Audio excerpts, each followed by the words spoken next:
Hello friends, మీరు చూస్తున్నారు tech గురు YouTube channel. ఆంధ్రప్రదేశ్లో డిఎస్సి టెట్కి సంబంధించి లేటెస్ట్ అప్డేట్ రావడం జరిగింది. డీటెయిల్ ఇన్ఫర్మేషన్ చూద్దాం. వీడియోని ఎక్కడ స్కిప్ చేయకుండా చివరి దాకా చూడండి. ఫ్రెండ్స్, చాలామంది వీడియో చూస్తున్నారు కానీ చాలా తక్కువ మంది వీడియోని లైక్ చేస్తున్నారు. కొంచెం వీడియో లైక్ చేసి సపోర్ట్ చేయండి. ఇంకా ఎవరైనా మన ఛానల్ని సబ్స్క్రైబ్ చేసుకోకపోతే వెంటనే సబ్స్క్రైబ్ చేసుకోండి. సో ఈరోజు ఈనాడు న్యూస్ పేపర్లో ఒక ఆర్టికల్ రావడం జరిగింది. 5న టెట్ డిఎస్సి ప్రకటన అని చెప్పి. రాష్ట్రంలో డిఎస్సి ఉపాధ్యాయ అర్హత పరీక్ష టెట్ ప్రకటనను ఈ నెల 5న విడుదల చేయనున్నారు. ఆ రోజు నుంచే దరఖాస్తులు అయితే స్వీకరించనున్నారు. డిఎస్సిలో 6,100 పోస్టులు భర్తీ చేయనున్నారు. పోస్టుల సంఖ్య పెంచాలని నిరుద్యోగులు డిమాండ్ చేస్తున్న ప్రభుత్వం పట్టించుకోవడం లేదు.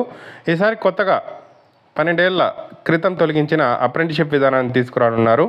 డిఎస్సిలో ఎంపికైన ఉపాధ్యాయులు 2 ఏళ్ల పాటు గౌరవ వేతనాన్ని ఇక్కడ పనిచేయాల్సి ఉంటుంది.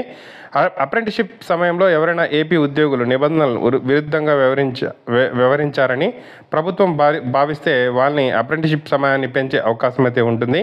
టెట్ డిఎస్సిలకు ఇక్కడ కంప్యూటర్ ఆధారిత పరీక్ష అయితే నిర్వహిస్తారు. ఈ పరీక్షల నిర్వహణకు సంబంధిత పాఠశాల విద్యాశాఖ టీసీఎస్తో ఒప్పందం అయితే కుదుర్చుకోవడం అయితే జరిగింది. సో మనకు టెట్ ఈ నెల 5వ తేదీన రిలీజ్ చేస్తాము అంటున్నారు. సో అప్పుడే డిఎస్సి కూడా ఉంటుంది అంటున్నారు కానీ డిఎస్సి మాత్రం కొంచెం లేట్ అయ్యే అవకాశం అయితే ఉంటుంది. సో ఇంకా మనకు ఆర్థిక శాఖ అనుమతి అయితే తీసుకోవాల్సి అయితే ఉంది.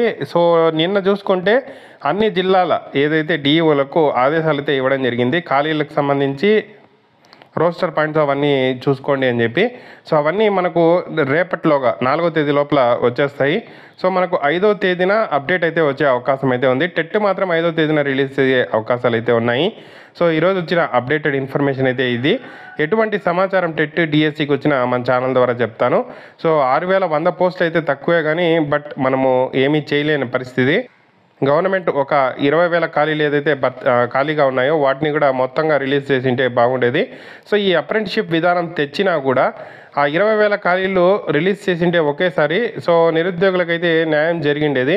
తక్కువ పోస్టులు తెచ్చి ఈ అప్రెంటిషిప్ విధానం అయితే తీసుకురావడం అయితే ఎంతవరకు కరెక్ట్ అనేది గవర్నమెంట్ ఒకసారి ఆలోచించాలి.